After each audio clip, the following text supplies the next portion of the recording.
Ассалаумағалейкум, құрметті оқырмандар. Көңіл күйлеріңіз қалай? Емтиханға дайындықтарыңыз қалай?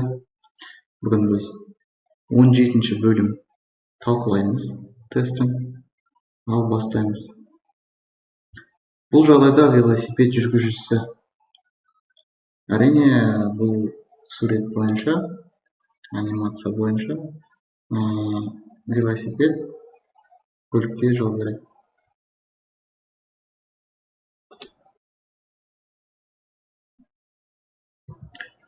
Қызыл автокөлік жүргізушісі қиылыстан өту кезінде жол береді. Ал суретке қарап талқылайық оны да. Бізде басты жолдың бағыты деген белгі орнатылып тұр. Көз мөлшерімен плюс саласыздар да, қара мен қай жақ сызылған соны сызасыздар. Енді басты жолда қызыл көлік және ақ көлік тұр. Сондықтан екеумізде басты жол болсақ, оң жақтағы көлік басымды болады. Жауабымыз бірінші, екінші және үшінші жүреді. Қызыл автокөлік жүргізушісі қиылыстан өту кезінде жол береді. Ешкімге дейміз.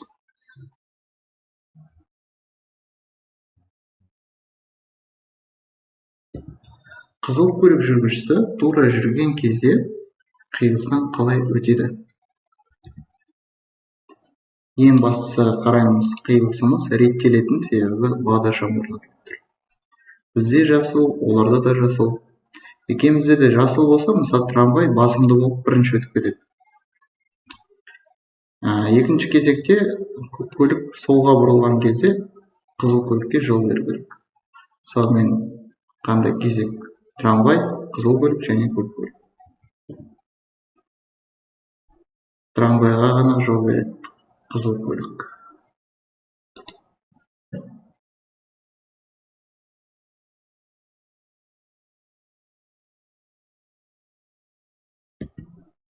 Көрсетілген белгілердің қайсысы барлық көлік құралдарының қозғалысына тыйым салады? Енді белгілерді талқылап өтейік. Бірінші белгіміз кіруге тыйым салынады. Бұл белгіде шығуға болады, бірақ кіруге болмайды. Екіншіміз қауіптілік деген белгі, мұнда danger деп, опасность деп орысша жазып қойыпты. Бұл белгі апаттар болады, мысалы көпір сынуы мүмкін, су тасқыны болуы мүмкін, сондай кезде орнатылады. Сондықтан сіздер бұл белгіде мүлдем жүруге болмайды. Келесі белгінің атауы жүруге тыйым салынады. Бұл белгіде сіз кіре алмайсыздар, шыға алмайсыздар. Бірақ бұл белгіде сіз егерде осы тұрғын аймақта тұрсаңыз, немесе жұмыс істесеңіз, сізге сол кезде ғана кіруге рұқсат бар. Жауабымыз 2.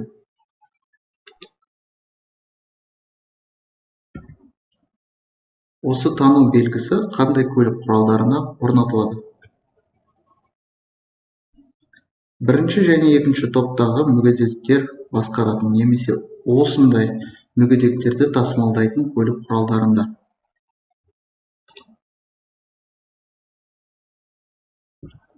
Жаяу жүргіншілерге жол жиегі бойынша жүруге рұқсат етіледі ме? Әрине, рұқсат етіледі.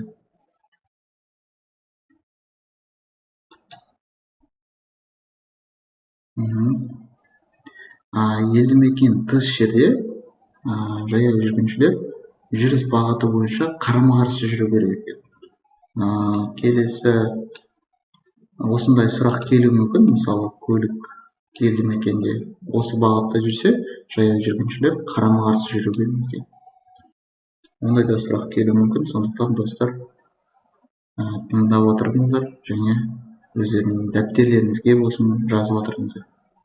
Жеңіл автокөлік жүргізушісі іргелес аймаққа кіру кезінде қандай қателік жасады? Енді мұнда қараймыз. Нұсқау белгісі тік жүру дейміз. Осы белгіден кейін келесі қиылысқа дейін біз тура бағытта жүру керекпіз, және де іргелес аймаққа оңға бұрылуға рұқсат. Сондықтан біз оңға бұрыла аламыз. Дәл қазір бұл суретте ол бізде бұрылу көрсеткішін қоспай бұрылуда. Жауабымыз В.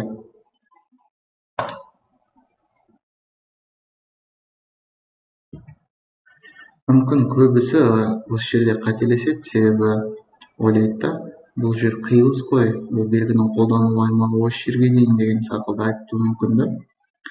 Бірақ іргелес аймақ қиылысқа жатпайды.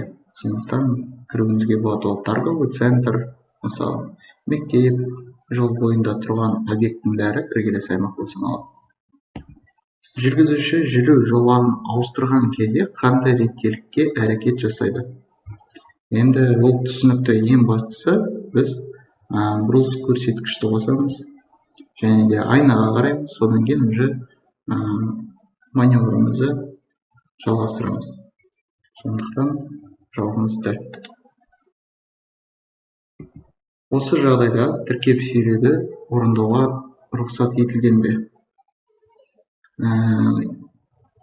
Егер де мысалы буксировка дейміз орыс тілінде, барлық жерде рұқсат болады. Тестте көп сұрақтар келеді. Мысалы автомагистральда, елді мекен тыс жерде көлікті сүйреуге рұқсат етіледі ма десе, барлық жерде рұқсат етіледі. Енді бұзылып қалсаңыздар, қалдырып кетпейтін шығарсыздар көліктеріңізді. Оны троспен жалғап сүйрейсіздер.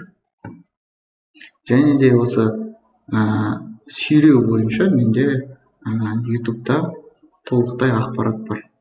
Бір видео толықтай түсірген, сүйрегенде тростың ұзындығы, жылдамдық және де қандай шектеулер бар екенін барлығын түсірген. Сондықтан қарап көріңіздер. Онда рұқсат етеді дейсіздер. Жеңіл автокөлік жүргізушісіне кері бұрылуға рұқсат етіледі ме? Бұл жерде бізде бүйірлі жел деген белгіміз. Сіздердің жауаптарыңыз тыйым салынады. Және де қосымша осындай да сұрақ келуі мүмкін. Мысалы, жел қай кезде қауіпті болып саналады? Мысалы, ашық жерде жүргенде ме, әлде жабық жерден ашық жерге шыққанда ма? Әрине, екінші варианты жабық жерден ашық жерге шыққанда ол өте қауіпті болып келеді. Мұнда тыйым салынады деп жауап берейік.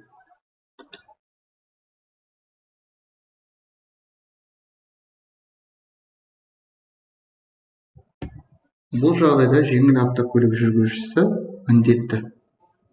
Әрине, ол жылдамдығын азайтады. Қажет болған жағдайда балаларды тобын өткізіп жіберуге тиіс. Сондықтан А дейміз жауап.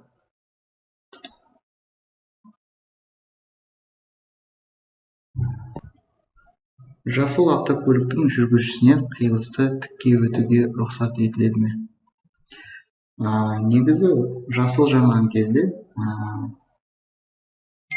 стоп линиядан өткен кезде, бұл өз әрекетінің аяқтауы керек. Бірақ жүргізуші алдын ала қарау керек. Жерде жолда кептеліс болса, уже тоқта таңбасының бойымен тоқтап тұру керек осы жерде. Сондықтан ол қазір солға немесе кері бұрып кету керек деп ойлаймын. Бірақ мұнда жауабы тура бағытта жүруге бола ма дейді. Әрине, тыйым салынады дейміз. Жеңіл автокөлік жүргізушісіне көрсетілген жерде тұрақты жүзеге асыруға рұқсат етілген бе?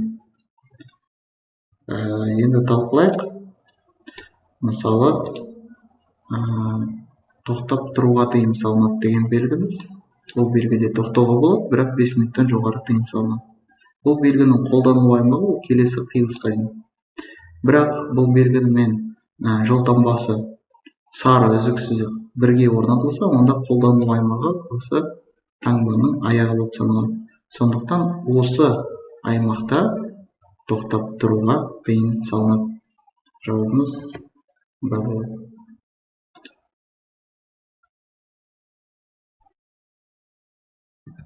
Көрсетілген траекториялардың қайсысы бойынша жеңіл автокөлік жүргізушісі солға бұрылады? Енді мұны да талқылаймыз, қараңыздар. Мысалы, үстінде жол таңбасы, жол белгісі орнатылмаса, ақпараттық бағыт көрсететін, онда сіздер міндетті боласыздар А траекториясына кіріп, содан кейін бұрылуға. Егер де белгі болса, мындай тура оңға, солға десе, онда сіз осы Б мен бұрыласыздар. Сол үшін белгіге қарау керексіздер, достар. Негізі жауабымыз онда А болады.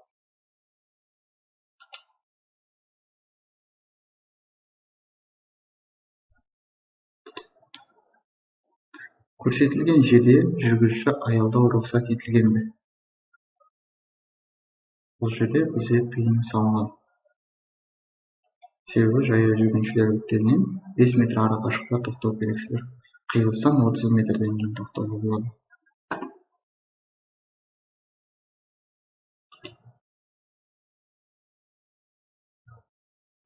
Жеңіл автомобиль жүргізушісінің осы белгінің қолданылу аймағында басып озуды орындауы мүмкін бе?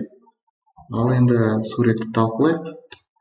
Осы белгіден кейін тек салмағы 3,5 тоннадан жоғары көліктерге ғана озуға тыйым салынады.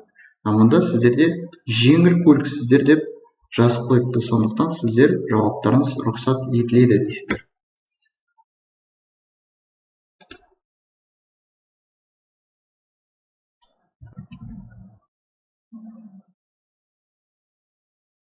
Мына жол белгілер ескертеді дейді. Трамвай желісімен қиылысасыздар және 200 метрден кейін басталады дейді. Сондықтан жауабымыз бізде С болады.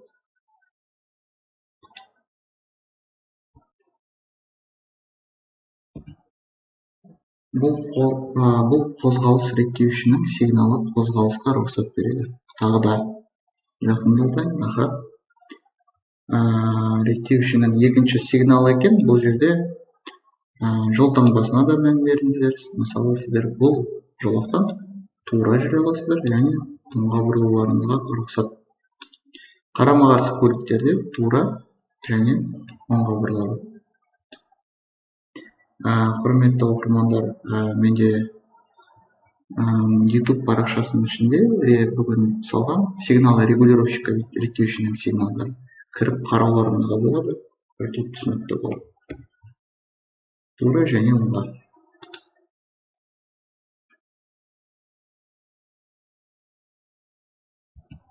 Жолаушыларға қозғалыс кезінде тыйым салынады.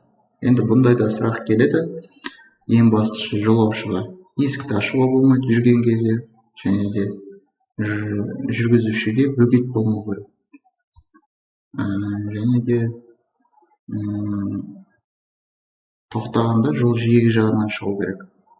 Сол жақтан шығуға болады, жүріс бағыты бойынша, тек жүргізушінің рұқсаты бойынша. Сондықтан жауабымыз бізде 3.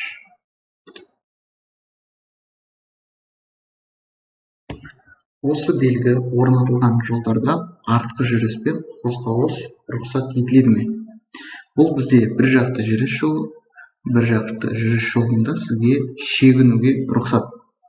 Бірақ шегінуге қай жерге дейін рұқсат?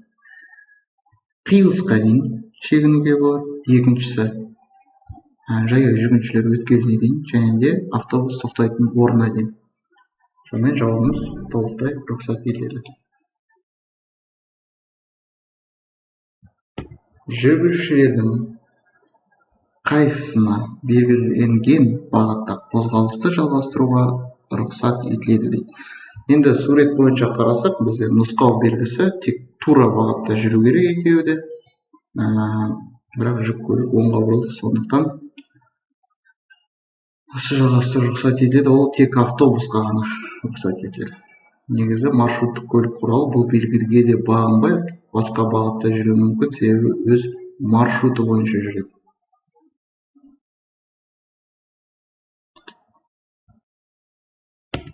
Бұл жағдайда жеңіл автокөліктің жолдың бір жағынан екінші жағына ауысу қай уақыт аралығында рұқсат етіледі?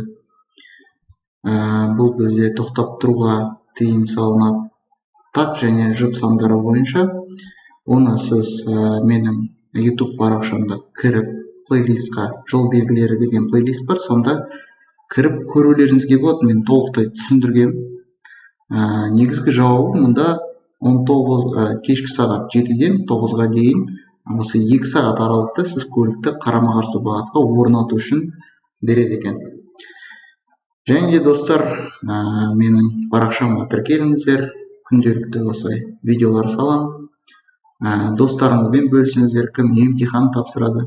Және де осы YouTube парақшамда автодромның жаттығулары бар. TikTok және де Instagram парақшама кірсеңіздер, толықтай видеолардың бәрі бар. кім Астанадан болады? Біздің Қордай 85 және 23 кабинетте сабақ өткіземіз. Теория, практика жағынан. Сондықтан келіңіздер, үйретеміз, және де жүргізу куәліктеріңізді міндетті түрде аласыздар. Жауабын басайық. Жақсы, сау болыңыздар. Және де видеоның соңында міндетті түрде лайкты басыңыздар.